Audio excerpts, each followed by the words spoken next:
No Chá das 4 de hoje, você vai ver como a educação sólida é fundamental para o desenvolvimento das crianças e dos jovens, ensinando valores como amor, bondade, honestidade e respeito, e como os pais desempenham um papel crucial como modelos de conduta cristã, transmitindo a palavra de Deus e orientando seus filhos no caminho da verdade e da fé.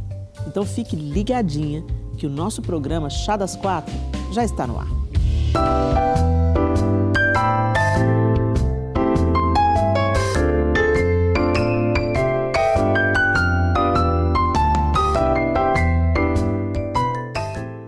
Hoje aqui no estúdio, apresentando o Chá das 4, ao lado dessas minhas queridas amigas apresentadoras, Priscila e Simone. Obrigada, queridas. Obrigada. Sempre bom. Sempre bom. Priscila substituindo a Isa, que não pôde estar conosco nesses programas, mas a Priscila aí conhecendo muito bem, você já conhece a Priscila de outros chás, né? Já faz parte também do time Chá das 4. E nós, então, queremos convidar, né, a se juntar a nós a quarta mulher de hoje. Vamos conhecê-la? Marina Ferraz é pastora na Igreja Batista da Lagoinha Matriz BH, com 18 anos de atuação no Ministério Infantil. Ela é casada há 15 anos com Aloísio Júnior e tem 3 filhos. Marina é contadora de histórias bíblicas e está cursando pedagogia, além de possuir formação no Seminário Teológico Carisma. Ela é capacitadora de líderes kids e ministra treinamentos sobre libertação infantil. Marina apresenta o programa Lagoinha Kids na Rede Super. Sua paixão pelo Ministério Infantil e sua influência positiva fazem dela uma referência inspiradora nessa área. Marina, obrigada por ter aceitado o convite do Chá das 4 para estar com a gente, falando sobre esse assunto tão importante que é a educação infantil, né? Infantil para jovens. Prazer todo meu estar aqui. Eu acredito que quando recebi esse tema, eu falei, tem tudo a ver com esse tempo que nós estamos vivendo. Sim. Um tempo desafiador, Sim. onde as famílias precisam se levantar mesmo e tomar posição. Exatamente. É comum a gente ouvir, eu já ouvi isso muito, principalmente na época que os meus filhos eram pequenos. Hoje a minha caçula tem 21 anos, então já não tenho crianças nem adolescentes em casa. Mas no tempo que as minhas crianças eram pequenas, era muito recorrente ouvir: ai, a igreja vai discipular os meus filhos. Eu vou pôr meu filho numa escola cristã, porque assim eu vou me livrar de muitos problemas. E há uma fé, uma crença de que isso é uma responsabilidade da igreja ou do colégio cristão. Mas a gente sabe que a educação de um indivíduo está primordialmente ligado à sua família, ao seu núcleo familiar, e que a igreja e a escola, elas entram aí como parceiras, como pessoas que vêm para somar ao trabalho que já é desenvolvido dentro de casa. Então, se você está nos assistindo hoje, você tem filhos pequenos, adolescentes, e você pensa assim, não, meu filho estudou a vida inteira em colégio cristão, meu filho estudou a vida inteira na escola dominical, participou da escola dominical, então, por que agora meu filho está me dando problema na adolescência, né? Ou eu não tenho chance de ter problema na adolescência. Gente, isso não é uma realidade. Nossos filhos precisam de uma experiência de novo nascimento. Nossas igrejas não precisam de uma salinha só para os nossos filhos serem entretidos, enquanto nós recebemos a sólida palavra de Deus no culto principal. Não, as crianças precisam ser apresentadas ao Evangelho. As crianças não são a igreja do amanhã, as crianças são a igreja hoje, e elas precisam ser cuidadas hoje, pela igreja, pelo colégio cristão, mas sobretudo pela família. Foi na família que elas foram concebidas, que elas são cuidadas, e não dá para a gente terceirizar essa função. Marina, você lida com essa realidade hoje? As pessoas hoje estão terceirizando ainda? Ou você acha que isso era uma coisa da época que os meus filhos eram pequenos? Não. Isso aconteceu, até contar um testemunho, Helena, que está bem recente. Há 20 dias atrás, nós tivemos uma reunião de pais. E nessa reunião de pais, eu precisei fazer um ato de arrependimento como pastora. Porque eu estava ali reunidos com 183 pais, ali na fábrica de artes, onde os filhos fazem algum tipo de artes. E eu percebi a necessidade de pedir perdão. Porque muitas vezes nós, como igreja, o que nós fazemos? O pai não está dando conta, eu vou abraçar. Algo que é para ser delegado, foi dado. é delegado por um tempo, por um período, mas continua sendo a missão dada para a família. E naquele momento, instruída pelo Espírito Santo, eu pedi perdão para os pais. Falei, eu como pastora, como autoridade espiritual sobre a vida dos filhos de vocês, eu quero pedir perdão. Por algum momento nós termos invadido esse lugar e ter tomado esse lugar que continua sendo de vocês. Então, não é culpa dos pais, não é culpa só da igreja, por isso nós precisamos trabalhar juntos essa parceria, mas eu acredito que nós como igreja, é tempo de nós abrirmos nossos olhos, porque como nós temos o ID nosso fala mais alto, e o ID nosso grita, assim, a ponto de calar a voz do Pai. Então, nesse ato mesmo, foi um ato direcionado pelo Espírito Santo. Eu falei, eu como pastor, eu quero pedir perdão para vocês.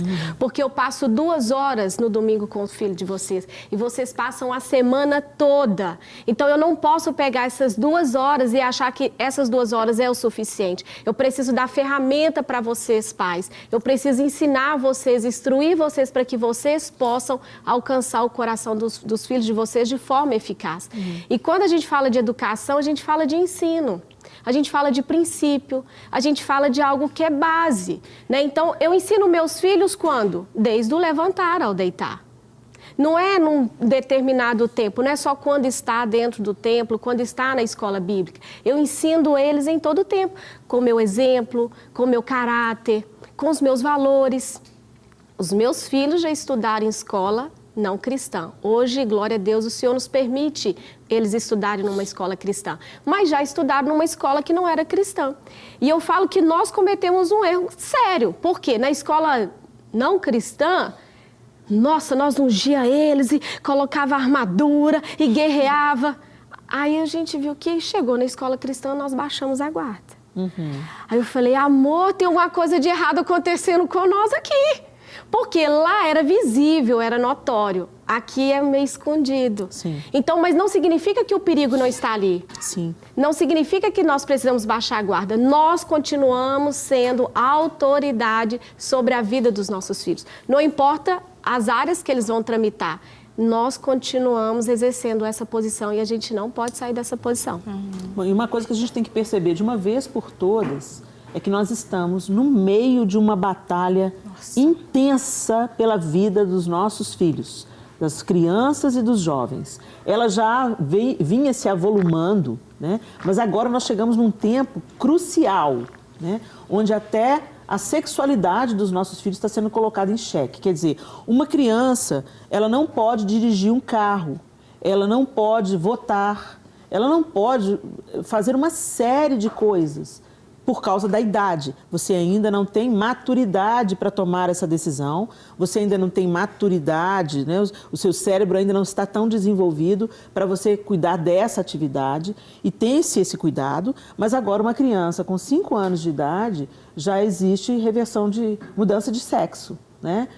Já estão sendo feitas cirurgias no Brasil, onde as crianças com 5 anos de idade, apoiadas por seus pais, acreditando que estão fazendo uma coisa boa, muitas vezes motivadas até pelo terapeuta, Sim. que diz assim, não, você vai preferir que o seu filho faça uma transição de gênero do que o seu filho se mate, né, e tal. Então, quer dizer, sugestionados pelo pânico, muitos pais consentem com uma decisão de uma criança, e a gente já está acompanhando os casos de arrependimento de uma criança que toma hormônio com 13 anos de idade, aos 17, entende que não é isso que queria, mas já sofreu uma mutilação, já tirou as mamas, já, entendeu? Então, assim, quem vai defender essas crianças? E o fato é que a gente entende que é mais do que uma guerra ideológica.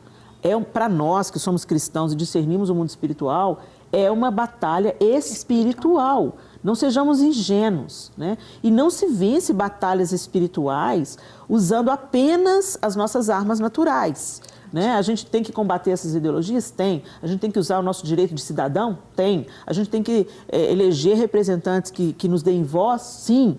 A gente, como pais, precisamos de fiscalizar o que está sendo ensinado nos livros, nas escolas e questionarmos isso? Sim.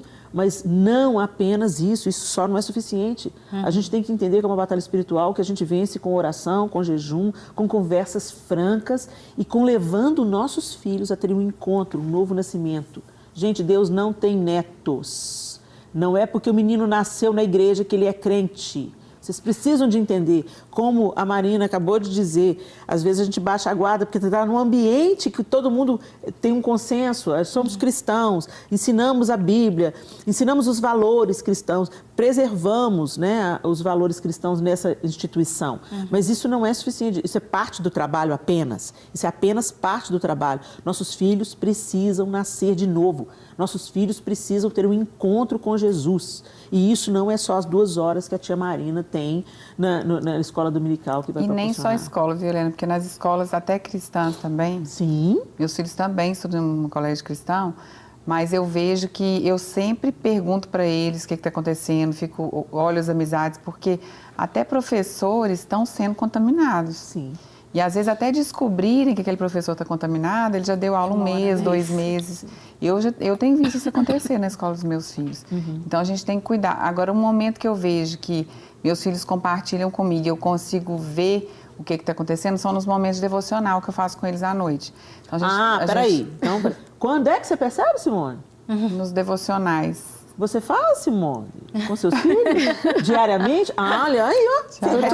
Picadinha. Isso aí.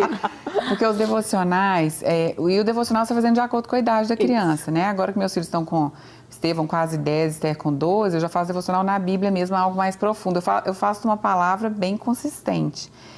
E tem devocionais que a gente faz que às vezes duram mais de 1 hora, porque Deus nos leva a esse tempo de devocional, que a atmosfera do ambiente muda. Eu vejo que Jesus, ele vem naquele lugar. E quando ele vem, ele mesmo mostra o pecado, a justiça e o juízo. E quando ele mostra isso para os meus filhos, eles começam a confessar coisas que eles fizeram de errado, sem eu falar nada. Só de eu compartilhar a palavra, ela liberta, ela é a verdade. Então, a partir do momento que eles escutam aquilo, eles começam, não, mas eu fiz isso com meu coleguinha, mas eu estava pensando nisso. Sabe aquele dia que eu não te contei isso? Então, eles vão falando. Então, é um momento muito importante que eu tenho visto, assim, hoje, agora que eles estão maiores, eu tenho visto como que isso tem feito tanta diferença. Verdade. E fora as experiências com Deus, que né? eles têm, né? Por causa nos do incentivo do devocional. Priscila, qual a idade dos seus filhos? Os meus filhos, o mais velho é o Theo, ele tem 5 anos, e a Helena, minha mais nova, tem 2 anos. E como é que é a sua dinâmica como mãe? Porque é uma outra realidade, são crianças menores do que as crianças da Simone. Aqui nós temos 3 times, né, gente? A mãe de filhos adultos, né? A minha caçula tem 21 anos. A Simone com os filhos aí saindo da infância, quase da infância, transitando para a adolescência, né? A Esther começa, né? Tá na beiradinha ali, lá, saindo da infância. E a Priscila com crianças na primeira infância. Como é que é a sua realidade com eles, Priscila? Ô, Helena, assim, eu procuro fazer exatamente a mesma coisa que a Simone falou, devocionais todos os dias. Todos os dias eu posso estar cansada, esgotada, que eu falo, meu Deus, eu vou entregar para o Senhor, mas eu vou fazer. Tenho dado Bíblias, por exemplo, meu filho mais velho já está começando a gostar de super-heróis. Já dei a Bíblia em Ação, que é uma Bíblia de super-heróis. Então, também tentando ficar antenada naquilo que tem para eles, para aquela faixa etária, para trazer para a realidade do dia a dia deles o Senhor Jesus da forma que eles entendem. E o meu filho mais velho, o Theo, ele teve uma experiência muito linda, e aí é um testemunho dessa junção da igreja, do que eles vivenciam na comunidade, com as professoras da escola dominical e a gente em casa fazendo aquele reforço, né? O meu filho mais velho chegou domingo da escola dominical. Eu nem pude levar, foi minha sogra que levou, porque eu estava trabalhando. Então, ele chegou, quando eu encontrei com ele à noite, ele falou assim, mamãe, começou a chorar. Eu falei, filho, o que foi? Ele falou, mamãe, eu quero ir para o céu. Eu falei, meu filho... Aí, primeiro, eu fiquei assustada. Eu falei, Jesus, será que esse menino está querendo morrer? Que tá vendo esses desenhos de... Eu já falei, o que ele está assistindo? Aí, ele falou, não, mamãe, é porque hoje, lá na escola dominical, lá no Kids, que ele fala o Kids, eles falaram sobre o céu. E eu entendi que lá no céu tem tudo. E Jesus está lá. Vamos para lá. Eu quero ir para lá.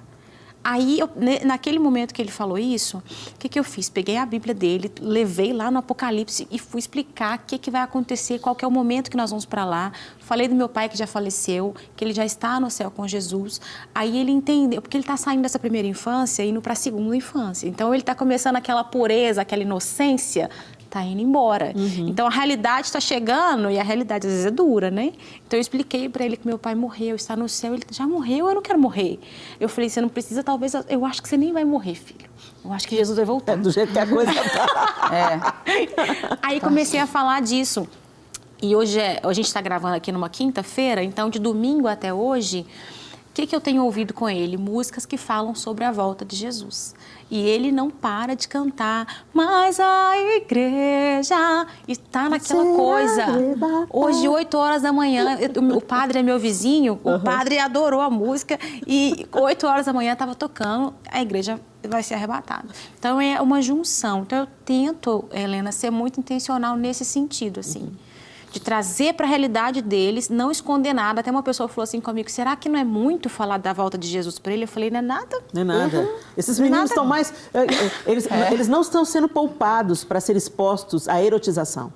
Eles não estão sendo considerados novos demais para fazerem transição de sexo. Por que eles são novos demais para falar sobre arrebatamento, a volta de Jesus? Que é uma realidade gloriosa, na qual nós colocamos a nossa esperança. Né? De jeito nenhum. Fale com seus filhos sobre a realidade. Gente, nós vamos colocar mais uma mulher na nossa conversa, a evangelista de crianças, Keila Araújo. Ei, Keila. Olá, gente preciosa, graça e paz. Graça que papo e paz. Gostoso, hein? Tudo bem? Eu tô achando graça porque a gente fica chamando de tia Keila. Fica esquisito a gente nessa idade chamando de tia Keila, né, Keila? Keila, como é que é esse desafio hoje de ser uma evangelista de crianças? Como é que você trabalha? Conta pra gente. Eu quero reforçar algo que já foi dito aí, nessa questão da educação familiar, nos princípios bíblicos, a importância da igreja e dessas parcerias, né? É bom a gente lembrar que no Velho Testamento, Deus instituiu a família como estratégia para que a verdade fosse passada de pessoa para pessoa. Deus instituiu a família e a verdade deveria ser passada de pai para filho. E isso é repetido no Velho Testamento várias vezes. Sim, uma geração contará a outra geração, não é isso que a Bíblia diz? Uma geração contará a outra geração os feitos do Senhor. Vários textos do Velho Testamento, né? Deuteronômio vai ser incrível aí, né? Com Deuteronômio 6, onde Deus dá a repetição da lei ali para o povo, realmente ensinar os seus filhos de maneira consistente, perseverante, aquela questão do inculcar. Né, da repetição. E nesse texto de Deuteronômio 6, é interessante a gente ver que a palavra filhos, que aparece, é filhos pequenos. Então, Deus estava instruindo o seu povo a instruir os seus filhos enquanto eles eram pequenos. Então, o povo de Deus deve caprichar aí na infância, de 0, vamos dizer, a gente tem 12, 13 anos aí para caprichar nessa perseverança, nessa persistência, nessa repetição. E os pais ali receberam essa ordem porque a salvação era restrita para a linhagem de Abraão, para um povo específico. Então a família foi instituída ali como estratégia. Quando a gente vai para o Novo Testamento, Deus institui a igreja como estratégia para que a verdade seja passada de pessoa para pessoa. Então, hoje, debaixo da nova aliança, nós temos que entender realmente a importância da igreja nesse processo. Os pais, mesmo sendo cristãos, verdadeiros, genuínos, como eu sou, eu com meu filho, eu vou falhar com meu filho, sendo como mãe. Eu sou ministra de criança, eu sou crente, né? Eu amo o Senhor, mas eu vou falhar como mãe, como humanos que nós somos. Então, eu preciso da igreja para que os propósitos do Senhor se cumpram na vida do meu filho. E o que é a igreja? Somos nós reunidos, somos nós juntos. Então, os pais precisam não só levar os seus filhos para a igreja, mas eles precisam ser igreja. E o que é ser igreja? É o seu filho te ver servindo na igreja, é você não ser só apenas bênção para o seu filho, mas você ser bênção para o filho do outro. Isso é ser igreja. Então, os pais precisam estar mais envolvidos no ministério com crianças, dentro da igreja, se disponibilizar para ser bênção na vida do filho do meu irmão. Ser igreja eu abençoo o seu filho e você abençoa o meu filho. Eu preciso de você e você precisa de mim. Eu acho que os pais não se envolvem tanto no Ministério Kids, né? Eu vou puxar aqui para o meu lado, acho que a pastora Marina vai concordar comigo e tal. Toda a igreja deveria estar envolvida no Ministério com Crianças, todo mundo focado nisso, né? De abençoar a nova geração. Então, em casa, eu faço o meu trabalho com meu filho, porque ninguém pode substituir o meu papel como mãe na vida do meu filho. Mas eu vou para a igreja para ser bênção na vida do filho da Marina, e a Marina precisa ser bênção para o meu filho. Isso é ser igreja.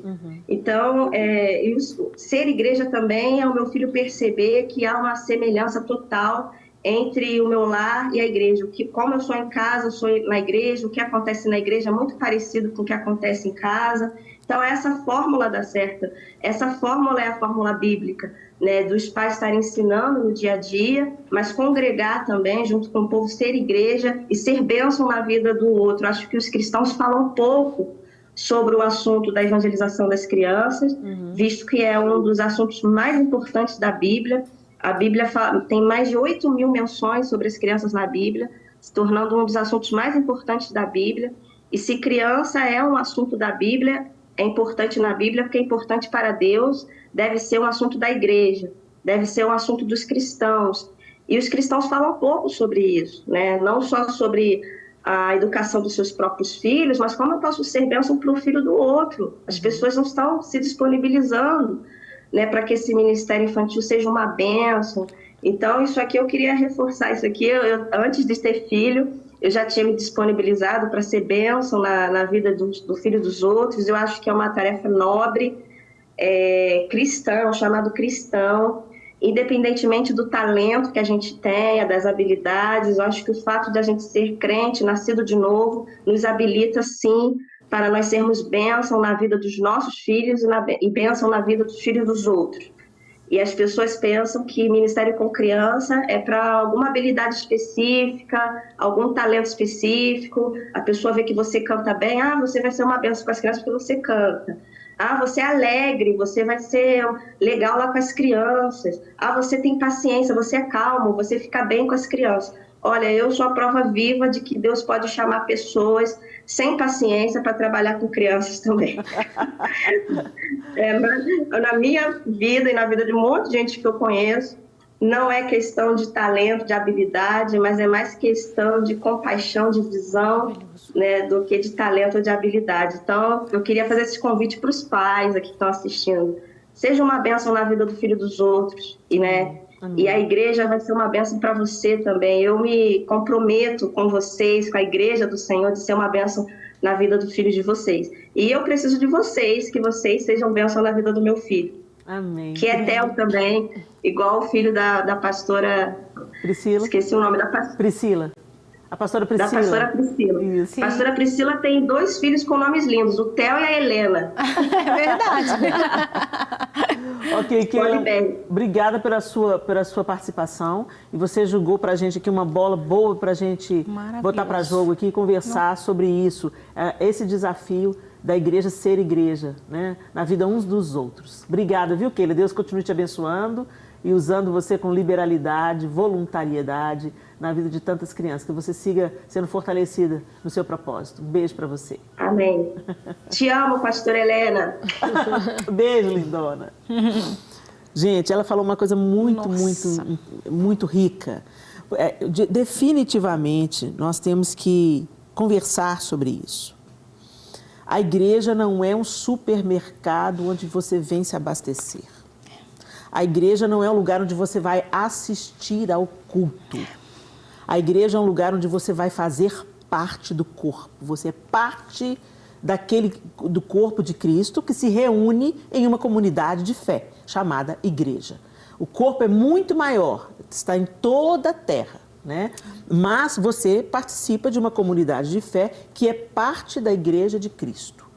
Nessa comunidade de fé, existem pessoas em vários tipos várias fases da vida. É como se fosse um hospital. Ali tem gente para remover uma unha encravada e tem gente em câncer terminal. Dentro de um hospital você vê doentes em várias etapas, né? Sendo tratados, sendo cuidados, sendo curados, cada um na sua necessidade. A igreja não é diferente. É um lugar de pessoas imperfeitas, pessoas adoentadas, pessoas se curando, pessoas se tratando, pessoas evoluindo, pessoas caminhando, pessoas progredindo e sendo feitas pelo poder do Espírito Santo, a imagem e semelhança de Jesus Cristo. Mas ali também, dentro da igreja, tem os bodes. Tem gente que está ali simplesmente para ser um parasita. Uma pessoa que não quer se posicionar, uma pessoa que está ali simplesmente porque gosta do interesse social. É um lugar agradável, é um lugar de bons relacionamentos. Aquele ali tem um pouquinho mais de dinheiro, eu posso ficar amigo dele e levar uma vantagem. Aquele ali pode me promover naquele trabalho que eu quero fazer lá na frente. Eu quero ser artista e aqui na igreja tem mais oportunidades, e ali o mercado gospel pode me dar uma vibe para eu poder lançar minha carreira. Tem gente de todo jeito, gente. Então, primeira coisa, a igreja não é o lugar de pessoas perfeitas. É um tanto de gente imperfeita. Uns buscando melhorar, outros não. Segunda coisa que a gente tem que entender, quem é você?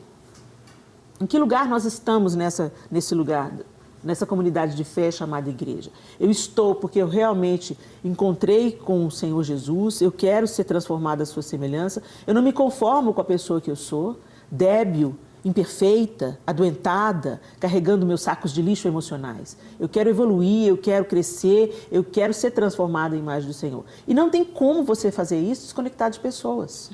Eu não estou na igreja para tirar dela, eu estou na igreja para contribuir com ela. E mais do que nunca, nós estamos vivendo um momento onde as pessoas estão nas comunidades de fé querendo tirar alguma coisa da comunidade de fé. Eu quero status, eu quero nome, eu quero entretenimento. Entendeu? Nos Estados Unidos, por exemplo, que é uma realidade que eu conheço, porque eu tenho um irmão que mora lá e meus sobrinhos que frequentam a escola dominical numa igreja americana, frequentaram, né, hoje são adultos, a gente vê que para o departamento infantil não vão os restos.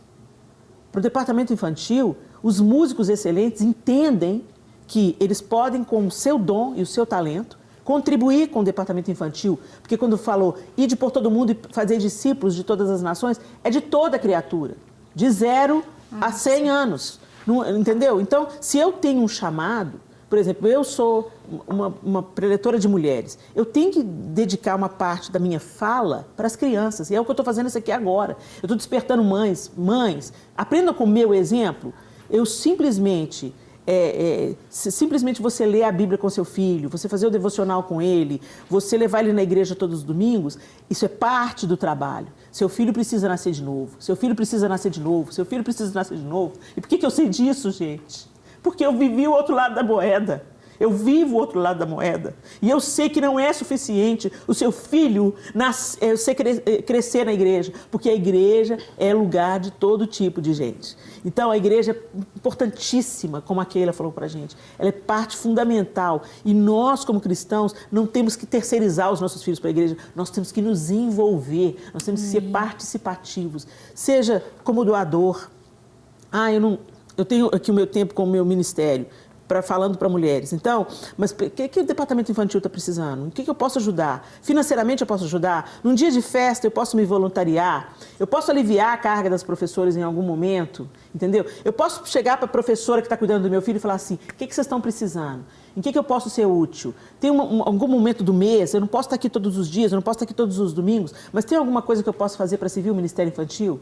Tem alguma coisa que eu posso fazer para abençoar as crianças? Sabe, gente? Porque as crianças estão debaixo de um feroz ataque do inferno e nós precisamos, como igreja, de nos posicionarmos como adultos para proteger. Sabe? Quando Davi foi buscar, mandou as pessoas de Nabal, né, buscar Nabal ajuda, né, para ele se manter no deserto, os homens de Nabal falaram para Nabal, esses homens nos protegeram no deserto, eles foram como um muro ao nosso redor, nos protegendo do ataque dos animais ferozes e ao seu rebanho, né? Nós precisamos de ser como os valentes de Davi, sabe? Nós precisamos ser como um muro ao redor das nossas crianças. Estão pedindo para chamar um intervalo. Eu não aguento calar a boca, gente. Porque quando fala com de criança, né? Dói em mim por causa de coisas que eu vivencio hoje. E eu sei que dói porque eu estou vendo muitas mães cristãs, bem intencionadas, de bom coração, mas totalmente equivocadas ou despercebidas da intensidade da guerra que a gente está vivendo. A gente vai tomar um chá para eu tomar um fôlego e a gente volta depois do intervalo. Estamos de volta no Chá das Quatro, gente, já me acalmei, já tomei um chá, já tomei um fôlego, né, porque é um assunto que realmente mexe comigo. Quando a gente vê a fúria do inferno contra as nossas crianças, isso mexe muito comigo e eu espero que mexa com você também, né, porque a infância é a responsabilidade de nossa, somos adultos, somos pelo reino de Deus, e o próprio Jesus disse, deixai vir a mim os pequeninos e não os embaraceis, porque deles é o reino dos céus.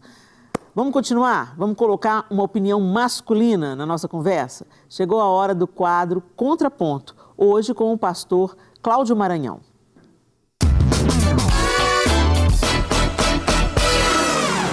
Quando a gente fala de educação cristã, nós precisamos ter em mente conteúdo e método.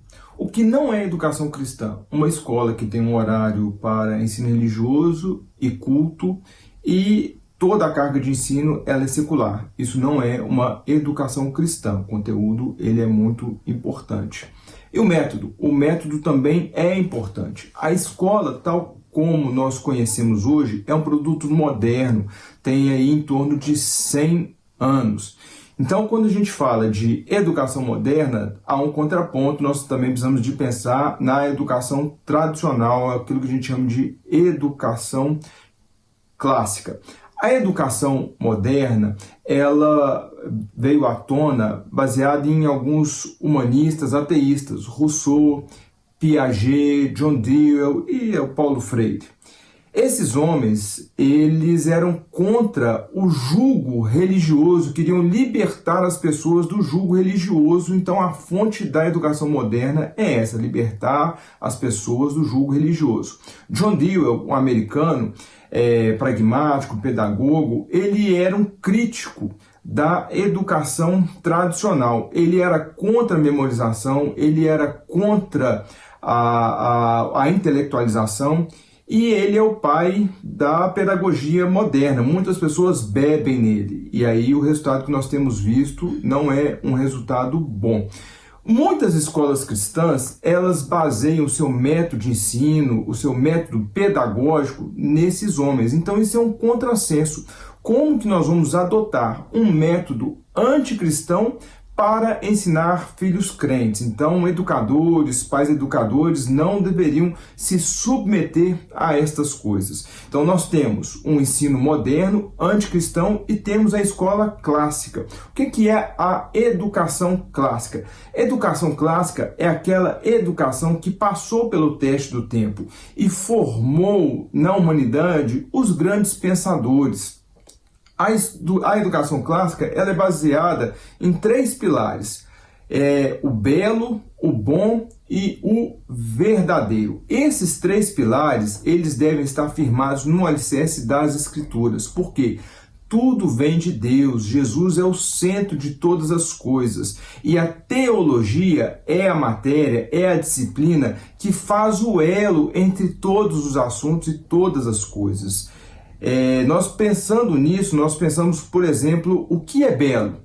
O que é belo? Belo é a beleza, é a harmonia. Deus é a fonte de toda beleza e de toda harmonia. Não há beleza sem Deus. O que é bom? Bom é aquilo que edifica, é aquilo que há algum valor. E tudo aquilo que é bom provém de Deus. E a verdade? O que é a verdade? A verdade, ela provém do Senhor. Fora de Deus não há verdade. Fora de Deus nada é possível. O Senhor é o princípio e o fim de todas as coisas e Jesus é a verdade. Então nós temos aí que o bom, o belo e realmente verdadeiro vem de Deus. E essas coisas que formam aí o homem por completo, transcendente, pensando naquilo que vai além do que nós podemos ver na metafísica.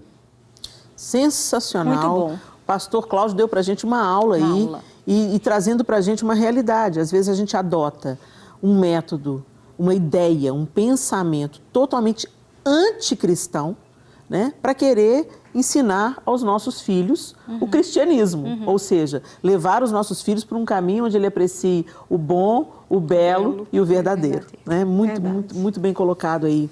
Obrigada, viu, pastor Cláudio? Foi uma coisa para a gente pensar aí. Né? Às vezes as pessoas simplesmente elas procuram se apropriar de é uma escola cristã ou é uma escola não cristã.